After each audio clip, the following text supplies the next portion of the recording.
ઝી 24 કલાક અને એક મહત્વપૂર્ણ સમાચારની વાત કરીએ તો નર્મદામાં જંગલની જમીન ખેડવાનો મુદ્દો સાંસદ મનસુખ વસાવા ગાંધીનગર પહોંચ્યા।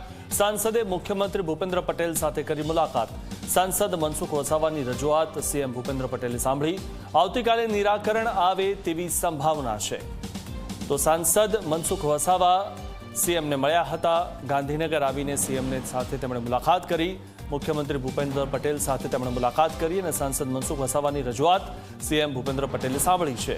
ત્યારે આવતીકાલે પ્રશ્નનું નિરાકરણ આવે તેવી પણ સંભાવના વ્યક્ત કરવામાં આવી રહી છે। તો નર્મદામાં જંગલની જમીન ખેડવાનો જે મુદ્દો છેલ્લા ઘણા સમયથી ખેડૂતો આ મુદ્દો ઉઠાવી રહ્યા છે અને ખેડૂતોનો જે આ મુદ્દો છે તેને સાંસદે પણ ટેકો આપ્યો છે। તેમની સાથે સાંસદ બેઠા હતા।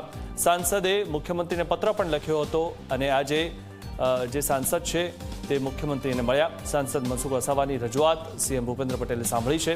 આવતીકાલે પ્રશ્નનું નિરાકરણ આવે તેવી પણ સંભાવના છે।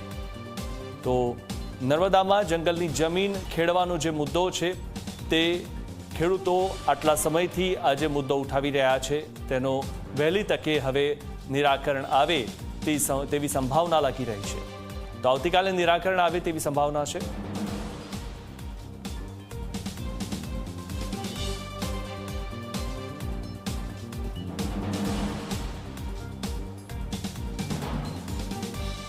તો આવતીકાલે આખા પ્રશ્નનું નિરાકરણ આવે તેવું લાગી રહ્યું છે। નર્મદામાં જંગલની જમીન ખેડવાનો જે મુદ્દો છે આ મુદ્દાનું નિરાકરણ આવતીકાલે આવે તેવી સંભાવના લાગી રહી છે। સાંસદ મનસુખ વસાવા ગાંધીનગર પહોંચ્યા અને તેમણે સીએમ સાથે મુલાકાત કરી।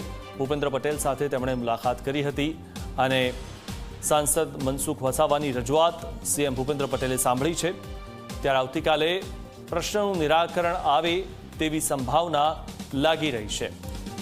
તો અહીંના જે ખેડૂતો છે નર્મદામાં જંગલની જમીન ખેડવાનો જે મુદ્દો છે ત્યાંના જે ખેડૂતો છે તેમની જે માગણી છે તેનું નિરાકરણ વહેલી તકે આવે આવતીકાલે આવે તેવી સંભાવના લાગી રહી છે।